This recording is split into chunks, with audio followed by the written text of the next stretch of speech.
Buenas noches, le saluda Eduardo Ponce. En la entrevista del domingo vamos a conversar el día de hoy con la doctora, la ex subsecretaria de Salud del gobierno de Sebastián Piñera. ¿Cómo está, Paula? Muchas gracias por estar con nosotros el día de hoy. Muchas gracias, Eduardo, por la invitación y un gusto estar aquí contigo conversando. Bueno, además vocera del comando de Evelyn Matei.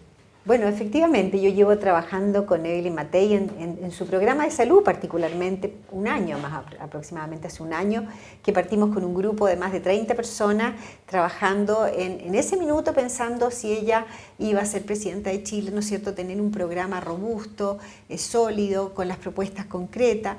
Y durante este año hemos estado trabajando en esas propuestas con este grupo de salud, pero también juntándonos con gente de distintas áreas para saber cuáles son esos dolores y esas necesidades. Ya cuando teníamos el programa bien elaborado, ¿cierto?, Evelyn Matei me pidió que fuera su vocera programática, es decir, que yo diera a conocer, como muchos otros, ¿no es cierto?, las medidas que implementaría Evelyn Matei en caso de llegar a la moneda. 4 años son muy cortos, por lo tanto teníamos que tener en forma urgente medidas que se implementen desde el día 1 que ella asuma como presidenta de Chile. Bueno, usted puede hablar con base desde dentro, porque fue subsecretaria de Salud y en los momentos más complicados que ha vivido Chile. Bueno, efectivamente, así como yo, muchos otros que están dentro del programa, y no solamente en salud, Eduardo, en las otras áreas hay muchas personas que ya han estado en el gobierno, conocen el Estado, cómo funciona, cuáles son sus fortalezas, cuáles son sus debilidades. Muchos de ellos trabajamos durante la pandemia, que fue, la verdad, un periodo muy crítico, y en ese sentido yo creo que hay experiencia y conocimiento, y también traen muchos de ellos el mundo académico, están hoy día, y en el sector privado, que sabemos que la fortaleza del sector privado es la eficiencia, la innovación, la tecnología.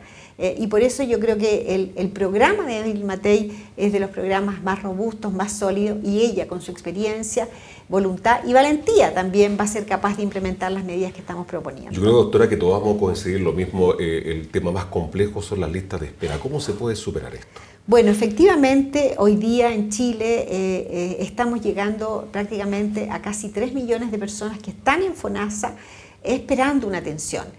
Vemos que prácticamente 2,5 millones, por ahí esos números, son personas que están esperando una atención por un especialista, y tenemos más de 300.000 personas esperando una cirugía.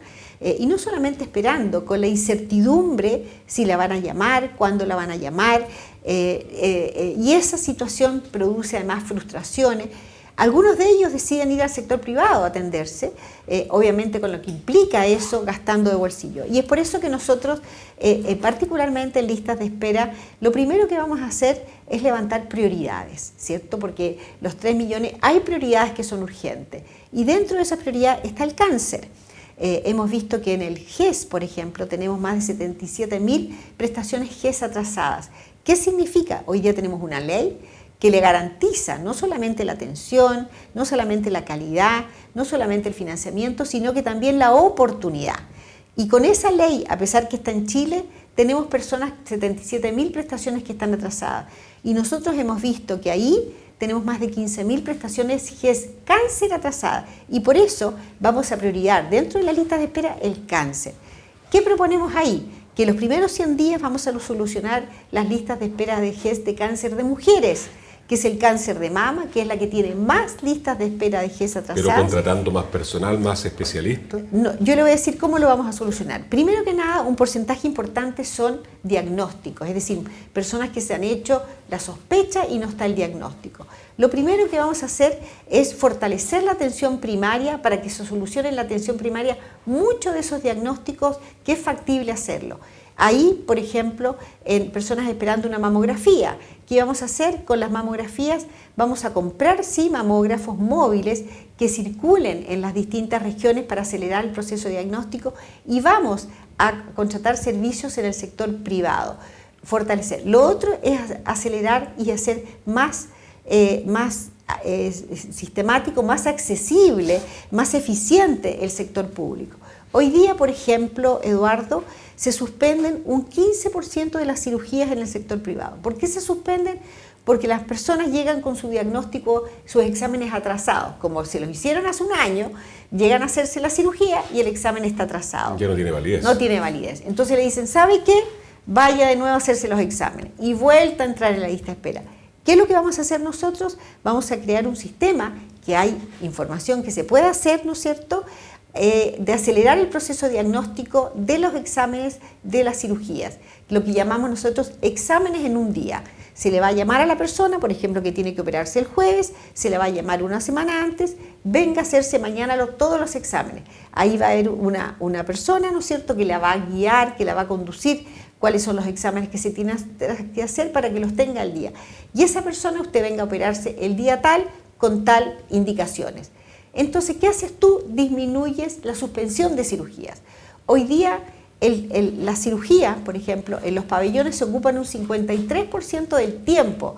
Hay más de un 40% del tiempo que no se ocupan los pabellones, teniendo los pabellones, teniendo las enfermeras, teniendo los auxiliares.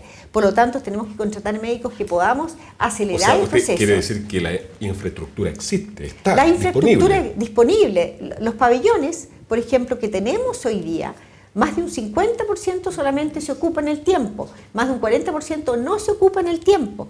¿Qué significa eso? Que tenemos no solamente los pabellones, tenemos un recurso humano que no lo estamos usando en forma adecuada. ¿Y por qué? Porque obviamente se suspenden por distintos motivos. Licencias médicas.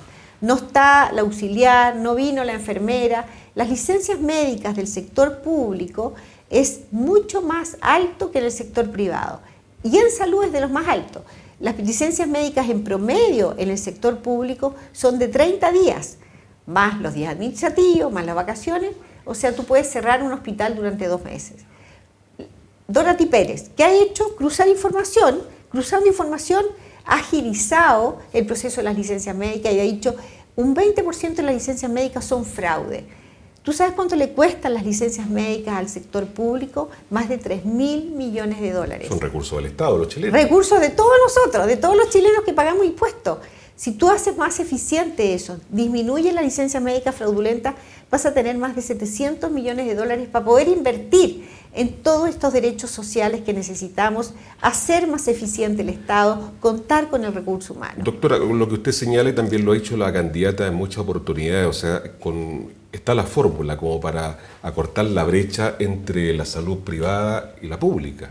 Efectivamente, y no solamente la brecha desde el punto de vista de eficiencia, también la brecha en costo. Hay un informe de la Universidad Andrés Bello que demuestra que una cirugía vale aproximadamente igual, se dice que es un poco más barato, pero debe ser igual en el sector privado y en el sector público. Normalmente se decía que no se deriva al sector privado porque es mucho más caro. Hoy día sabemos que esa cirugía cuesta lo mismo tanto en el sector privado como en el sector público. ¿Qué tenemos que hacer? Hacer un FONASA que tenga más atribuciones, que garantice a las personas que están en FONASA, así como las ISAFRE, que lo atiendan en un periodo de tiempo determinado. ¿Por qué? Porque así FONASA va a poder derivar al sector privado si ese hospital es ineficiente. Es un proyecto de ley, sí. Pero requerimos más eficiencia en el sector público. Y doctora, ¿y el programa de Evelyn Matei contempla también atacar de fondo lo que es el problema hoy en día que preocupa mucho a todos los chilenos, no tan solo a los chilenos, sino que en el mundo, que es la salud mental? Bueno, efectivamente, hoy día lo que vemos,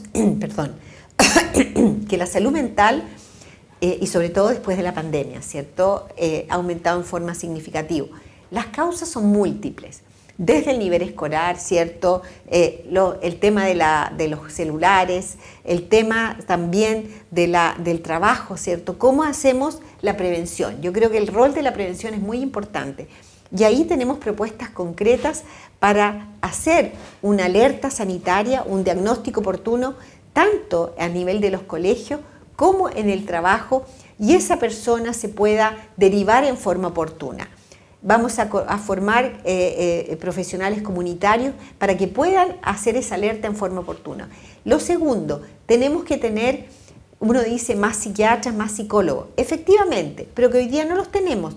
¿Cómo podemos agilizar esa atención de salud mental? Con la telemedicina, con el telediagnóstico. Hoy día hay psiquiatras, psicólogos en el sector privado y vamos a decir, vamos a contratarlos a ellos para que a través de la telemedicina puedan atender a los pacientes en forma oportuna. ¿Y por qué digo esto? Porque hoy día todas esas personas se derivan, son listas de espera de salud mental, se derivan al hospital. Muchos de ellos caen con licencia médica, entonces están esperando 1 mes, 2 meses, 3 meses. Tenemos que agilizar que el médico de la atención primaria pueda derivar a una persona a través de la telemedicina para que le haga un diagnóstico claro, porque psiquiatra. espera tanto tiempo para que sea derivado, o sea, se puede hacer con anticipación cuando no hay orden de exámenes, cuando no tienen que realizarse otras situaciones. Efectivamente, entonces tenemos que hacer más flexible la atención primaria, que sea atención presencial, que sea atención de la telemedicina y también en la casa, en reposo. Hoy día la atención primaria es el corazón de la salud. ¿Cómo hacemos que esa atención primaria sea más eficiente, que tenga más resolución? Y ahí también, en cuanto a listas de espera, tenemos que aportarle exámenes para que puedan hacerse en la atención primaria. Por ejemplo, hoy día, cáncer cervicuterino. Hay un examen bien específico que se llama colposcopía, ¿cierto? Que lo hace un ginecólogo.